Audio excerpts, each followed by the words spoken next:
Okay. Next, we move on to museums and museums as dangerous places. Now, I'm not necessarily talking about the risk of walking into a museum and having something fall on you, or being forced to buy something in a very aggressive way in the gift shop. Rather, Exit through the gift shop. Yes. yeah, exactly. Yeah. Excuse me. You don't seem to have bought any notebooks Yes. or actually this thing here I got from a museum the other day, and it's one of my favourite things. It's just magnificent, and it's on a telescope, and Do it they can do sort one of with? Do they do one with a middle finger? well if if only. If But only, yeah.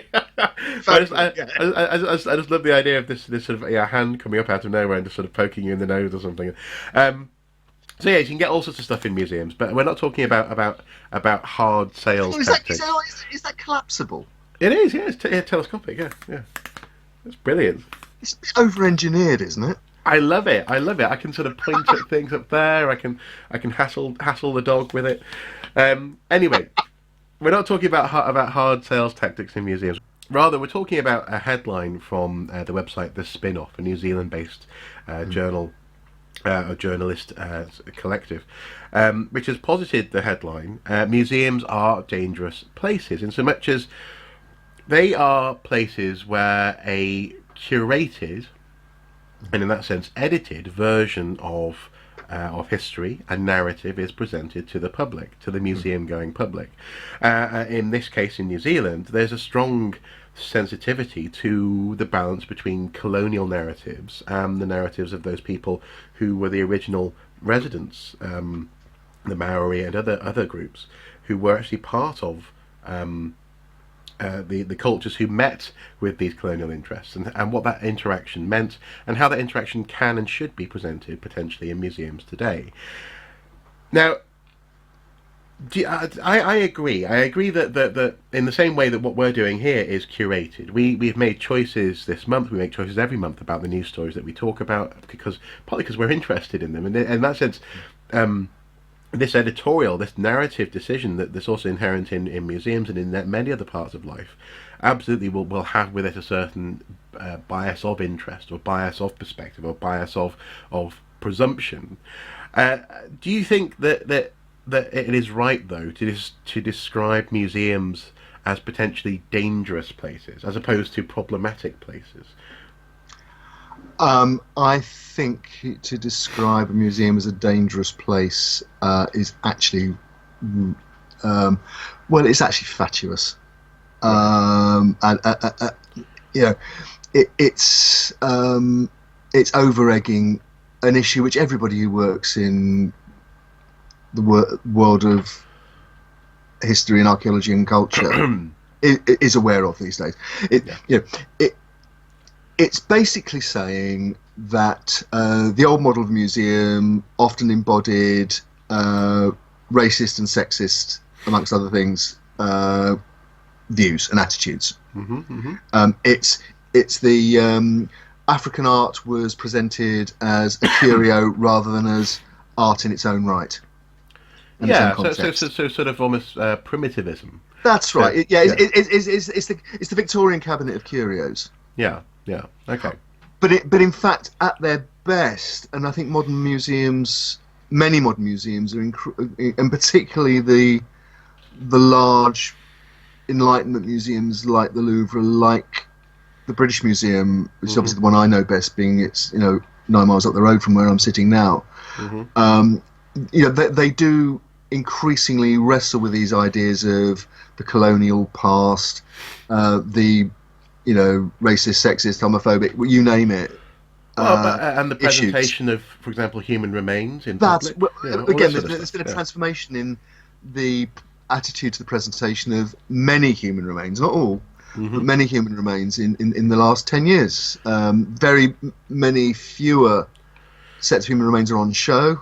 Um, there are far stricter rules and guidelines around the presentation, and in fact, many Western museums have returned um, parts of their collection to native peoples, particularly in North America and Australia, Hmm. Hmm. um, in recognition of the fact that they may well have been obtained in ways which are at the very least distasteful and actually were, in modern terms, criminal. Yes, yeah.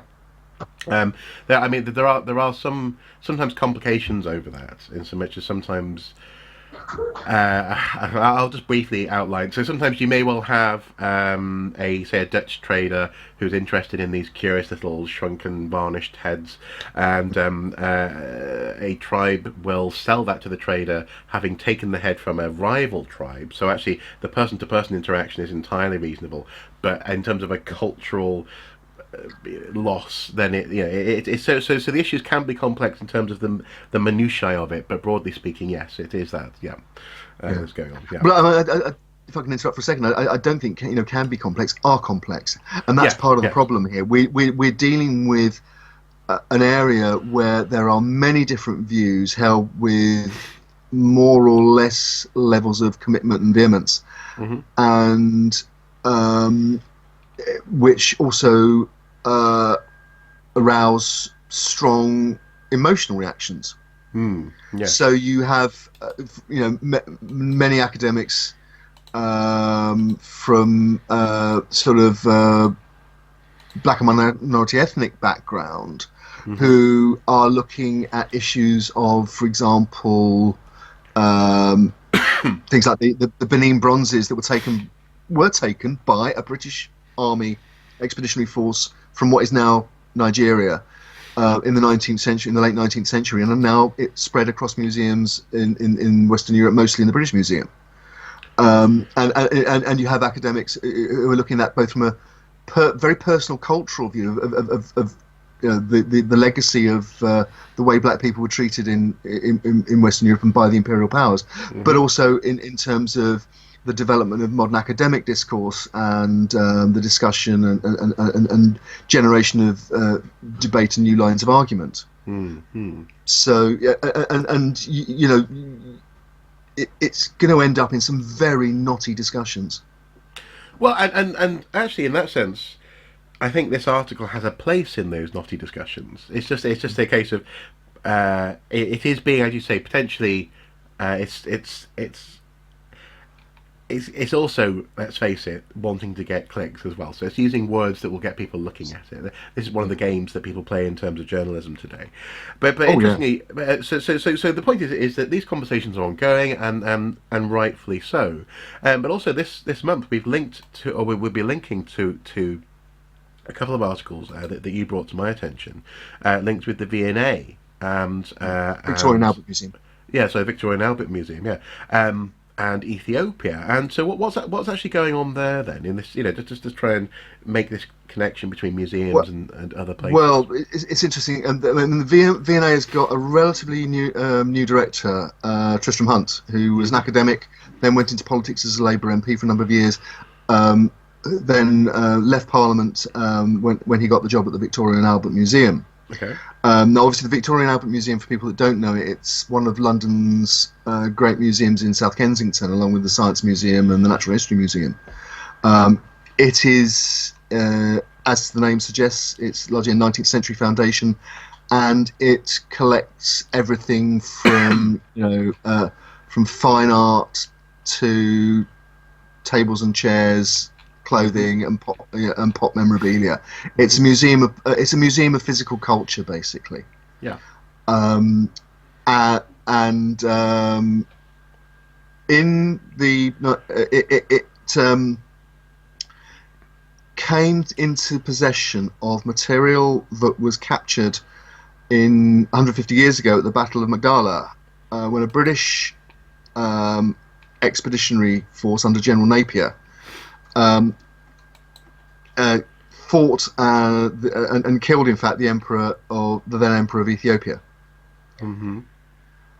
And that included a chalice, a wedding dress, a selection of jewellery, and even personal relics of the Emperor himself, include locks of hair.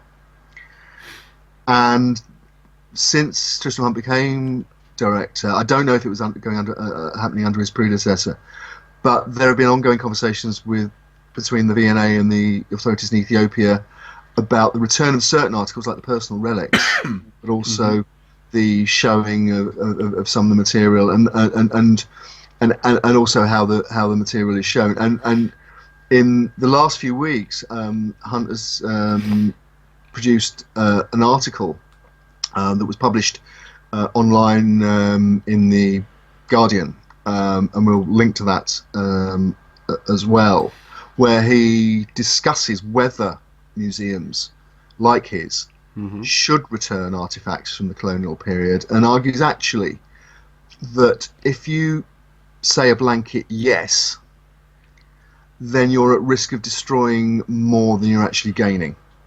Yes. Yeah.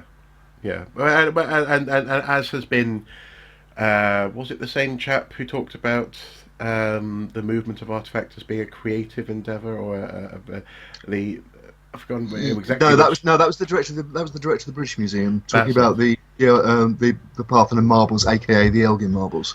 Yeah, and he was quoted out of context, and that stirred up a bit of. I think we commented on it on the. We did indeed, yeah, and again, I think we need to point out to our viewers, this is an ongoing argument, and we're going to be reporting on it again.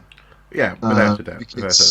It's one of the hot topics in museology at the moment. Although what was interesting is that, well, absolutely, it is, yeah. But what was interesting in Hunt's article, "Should Museums Return Their Colonial Artifacts," is that he also quotes a Marvel movie. He quotes Eric Killmonger in Black Panther, which I so when I saw this scene in the movie, I was like, that. Well, as with so many things that take place in Britain in Marvel movies, you go, that's not Britain, or even if it was Britain, that's not. There's no such thing as the Museum of Great Britain, for example. Peggy. But I think we know what they were alluding to. Yeah, I know. But for example, Peggy. What's her surname? Peggy's funeral, for example, in Civil War is not in a British cathedral. But anyway, we'll put that to one side. He's quoted, or rather, he quotes the movie where he's asking a curator, correcting a curator, saying it was taken by British soldiers in Benin, but it's from Wakanda. I'm going to take it off your hands for you. When the woman replies that the item is not for sale, Killmonger says, "How do you think your ancestors got these? Do you think they paid a fair price, or did they take it like they took everything else?" Now, obviously it's a dramatisation, and it's a dramatisation of real views. I mean, Hunt quotes a couple of British historians, Emma Lundin from Birkbeck, University of London, who said, quote, "Roads must go along with the objects brought to Britain by colonial era travellers," and then suggests that she wants to return, or argues for the return of objects that were purchased because there was a power imbalance between the buyers and the sellers. You were alluding just now to the Dutch trader who might and also another scholar, Alice Proctor of the University of London, who runs what are described as uncomfortable art tours. And her view is that, quote, "The whole concept of the museum as a colonialist imperialist fantasy born from the fallacy that somehow the whole world can be neatly catalogued and contained in a single building mapped out for easy digestion." And I suppose, I mean, what I was about to say. No, it's fine. It's fine. No, I didn't mean that to sound great. Passive aggressive. What I meant, just going back to what I was about to say, is that it's interesting how you're right. That does reflect a real world view, and and quite rightly, there are people out there who rightly feel on behalf of their culture, or even personally in some cases, aggrieved by some of these practices. But we also need to remember that as you've been talking about as well, I feel as though we've slightly swapped positions in this conversation, whereby I was about to say that actually not everything was stolen. You can't make that assumption. But as you say, in the case of purchases, the power imbalance is real. It may well be that actually there was a very strong sense of, I will buy that from you, and if someone's come along and they're clearly, well, frankly, if they just have money, you're going to sell anything. There are reasons to examine these relationships and how this stuff got into the museums. But I think it's interesting how Well, on two fronts. First of all, in that Marvel movie, and essentially an entertainment movie, and a superhero movie, we're having these issues examined. That's fascinating, and that's really good, I think. But also, it's interesting how as with the very beginning of this segment, in terms of the premise of this question of dangerous museums, we need to be careful about language, and we need to be very careful to make sure that we don't paint anyone into a corner that actually, because to be blunt, I didn't personally go and buy anything from Africa or steal anything from Africa that's ended up in a British museum, and neither was anyone living in the museum today. So you can talk about a grievance and you can talk about these power imbalances, but I think to have a conversation that has to have a winner beyond the winner being access and culture, then you risk going down a dangerous path, as you said right at the beginning, in that sense. And I think the winner has to be, in this instance, access and culture, and also the importance of the artifact. And if that means presenting it in its home country, giving it back, then I personally am absolutely all for it. But if that negotiation results in something that is a better museum in some way, and a better curated gallery, then that's also a valid outcome as well. And so these conversations, again, they're ongoing. I mean, Right. they need to be. Absolutely, yeah. And sort of, okay, I'll put my cards on the table as we draw this segment to a conclusion. I'm struck by two comments in Hunt's article. One is a further comment from Hunt's article, but also anecdotal experience isn't worth a lot, but I think it can sometimes illuminate an idea, and I'll share a personal experience with you. Hunt quotes the cultural critic Jason Farago, who pretty much encompasses the way I feel about museums and the dialogues we have with the past in the present. He quotes Farago saying, "A 21st century universal museum," which is the kind of museum that the V&A and the British Museum, the Pergamon and the Hermitage and so on are, where these cabinets of curiosities translated into the 21st century. A 21st century universal museum has to unsettle the very labels that the age of imperialism bequeathed to us: nations, races, East and West, art and craft. It's not enough just to call for decolonisation. The whole fiction of cultural purity has to go too. Any serious museum can only be a museum of our entangled past and present." I think that's a really perceptive comment. No, that's really interesting. Yeah. Yeah. And the personal experience I'd like to share is I do quite a lot of education work, as you do. And one of my regular projects is to take a group of Key Stage 3 children, so 7 and 8 year olds, to the British Museum. As part of a project to try and introduce the idea of the past and timelines and the value of material culture and what it tells us about the people who possess it, use it, make it, whatever. Abuse it. Yeah. One of the galleries we always take them to is the Benin Bronzes. And we do that for a number of reasons. The school in particular that I do this project with has something like 20 different first languages that are spoken at the kids' homes. It's very diverse, culturally and racially diverse. And it is a very affirmative thing for the black kids, the kids from black cultures, to see one of the finest expressions of black culture, I think. And one that is universally acknowledged as one of the finest expressions of black culture, both technically and artistically and creatively and spiritually too. But I would argue, and again this is based on anecdotal experience, but it is also equally valuable for the kids from a white British, for want of a better word, background to also be exposed to that material and exposed to those discussions and have the discussions with the black kids. You might have a Nigerian kid whose ancestor was in Benin when the army marched in and took that material, and a white kid whose ancestor might have been part of that force, and they can come together and have that discussion now because that material is there in that museum and is accessible 9 miles up the road rather than an aeroplane flight away. So, and that's now that is interesting. And again, we keep on threatening to have a feature-length conversation about museums, and actually, that is an interesting idea. The idea that actually, by separating everything out, you once again return to this notion of there being a series of cultural pots from which some relationships have been ones of theft or purchase, and as opposed to it being a unified human history and heritage. I see why it is very appealing, absolutely, to encourage that human story. But I can also see why it's an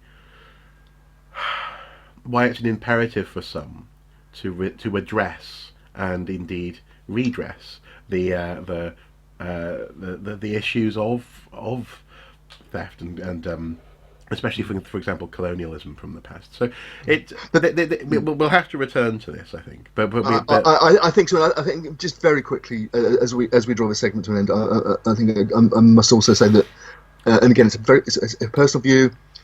People watching this many would probably disagree vehemently, but in my own personal worldview, I find the rise of nationalism and expressed through the idea of a national culture which is exclusive to a particular group and so on, and must be possessed by that group.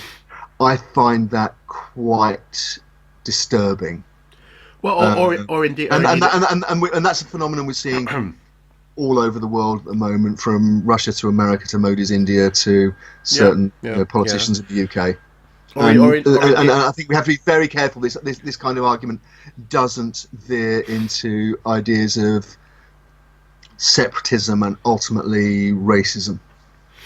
Yeah, or indeed the idea of a national culture that exists untouched by other cultures, uninfluenced by other Precisely. cultures. Exactly. Without any ancestor, without anything that's fed into what it is today. Okay, so we will return to museums at some point in the future. We have a couple of people in mind who would like to join in the conversation with us. Absolutely. This is a complicated issue, and we'll return to it.